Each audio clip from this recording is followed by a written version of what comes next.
it's the incentive we created or the negative incentive. I mean, it's going to be very costly for people to take advantage of this country. They can't come in and steal our money and steal our jobs and take our factories and take our businesses and expect not to be punished. And they're being punished by tariffs. That's President Donald Trump yesterday in the Roosevelt Room after announcing some big-time investments in the company, or in the country rather, from companies looking at technology. Pretty big deal, and he's made several announcements in the past few weeks of tech companies looking to get into the United States, but everybody's looking at those tariffs that went into effect overnight. Welcome in, it's Illinois in Focus Daily. I'm Greg Bishop. While we focus on Illinois, it's also important to focus on what's going on in Washington, D.C. So let's go to the headlines at thecentersquare.com, where you can pull this up and see yourself. Trump announces $100 billion investment from top semiconductor manufacturer, as this is being reported a week after Apple's $500 billion record investment in the U.S. That announcement came. President Donald Trump announced Monday that Taiwan Semiconductor Manufacturing Company plans to invest at least $100 billion in the U.S. over the next 4 years as well. Here is some of what the president had to say of those investments coming into the United States. And again, it's not just this one company, it's multiple companies. Honda's coming, and I told you about Apple, that they're going to be starting to build massively here, $500 billion. And we have many other companies going to be announced, but we had many that have already announced. And now it's going to be great. It's looking really strong. I don't think this country has ever seen anything like we're seeing right now. Now, the tariffs, as you know, will start a week earlier than the reciprocal, which is going to be on a couple of weeks earlier. Reciprocal tariffs start on April 2nd. And I wanted to make it April 1st, but I didn't want to go April Fool's Day, because that costs a lot of money, but that one day. But so we're going April 2nd. But very importantly, tomorrow tariffs 25% on Canada and 25% on Mexico, and that'll start. So they're going to have a tariff. So what they have to do is build their car plants, frankly, and other things in the United States, in which case they have no tariffs. In other words, you build, and this is exactly what Mr. Wei is doing, by building here. Otherwise, they'll build, if they did them in Taiwan to send them here, they'll have 25% or 30% or 50% or whatever the number may be someday. It'll go only up. But by doing it here, he has no tariff, so he's way ahead of the game. So clearly you've got the tariffs coming into the conversation when it's about investments coming to the U.S., right? Trump said time and again that if the companies want to avoid having paid tariffs, then come to the U.S. and build their manufacturing base here. But there's also that element of the tariffs being used as punishment for the porous border, for the fentanyl, and so on. Again, here's Trump talking about those tariffs. You have companies like this coming in, and almost 40% of their company in one signature is going to be devoted to what he does, which is one of the most important businesses in the world. That's an unbelievable thing. When Apple now is going to start building all of their plants here, all because of what we've done in terms of, it's not because he likes me or they like me. They don't probably like me at all. I don't know. I think he likes me a little bit at least. But you know what? It's the incentive we created or the negative incentive. I mean, it's going to be very costly for people to take advantage of this country. They can't come in and steal our money and steal our jobs and take our factories and take our businesses and expect not to be punished, and they're being punished by tariffs. Well, there's been a lot of reaction to the tariffs, including the stock market. Another headline at thecentersquare.com. Stocks tumble as Trump moves ahead with tariffs on Mexico and Canada. And again, you can get this headline at thecentersquare.com. President Donald Trump sent shocks to the stock markets after announcing tariffs against two of the nation's top trading partners, saying that there was no room left for negotiations with America's neighbors. He said tomorrow's tariffs, 25% on Canada, 25% on Mexico, and that will start, well, today.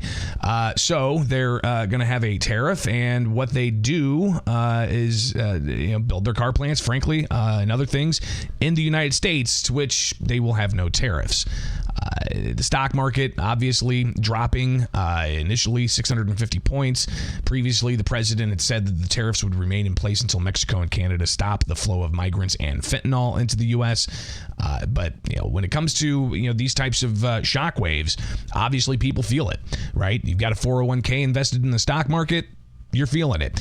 Even the crypto market has dipped significantly. I mean, crypto, especially Bitcoin, was up to, $104,000 per coin just a handful of weeks ago. Now it's down to hovering around $85,000 per coin. So a lot of the investments people are making getting hit by this. Governor J.B. Pritzker putting out a statement yesterday as well, talking about the impact he sees is happening on Illinois families. We'll just read you some of this.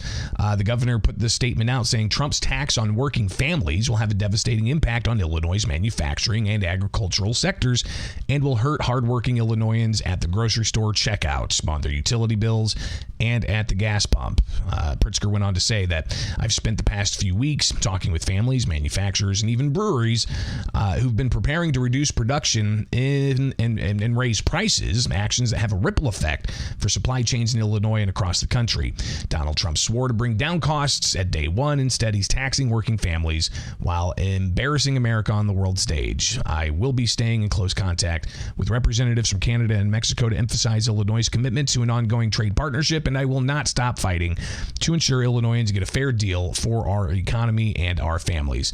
So again, that's a statement from Governor J.B. Pritzker he released in response to the tariffs. Not the only thing Trump's doing that's causing shockwaves. Of course, what happened Friday in the Oval Office with Vladimir Zelensky, the president of Ukraine, trying to come to an agreement with America over a minerals deal that could provide some security and so on. Obviously, it turned into a international drama unfolding with Trump and Zelensky sharing their really pointed discussion points, raising their voices even. But here is a question that got President Trump to talk about the Ukraine fallout. In particular, the question is, are Trump's positions on this essentially siding with Ukraine or Russia? Which is it? That your foreign policy is largely in line with their vision. Should that be concerning to Americans? Said what? Should that be concerning to Americans? Read the statement. That Russia says that your administration's foreign policy is, quote, largely in line with their vision. Well, I'll tell you what, I think it takes two to tango, and you're going to have to make a deal with Russia, and you're going to have to make a deal with Ukraine. You're going to have the assent, and you're going to have the consent from the European nations, because I think that's important, and from us. I think everybody has to get into a room, so to speak, and we have to make a deal. And the deal can be made very fast. It should not be that hard a deal to make. It could be made very fast. Now, maybe somebody doesn't want to make a deal. And if somebody doesn't want to make a deal, I think that person won't be around very long. That person will not be listened to very long because I believe that Russia wants to make a deal. I believe certainly the people of Ukraine want to make a deal. They've suffered more than anybody else. We talk about suffering. They've suffered. But if you think about it, under President Bush, they got Georgia, right? Russia got Georgia. Under President Obama, they got a nice big submarine base, a nice big chunk of land where they have their submarines. You know that, right? Crimea.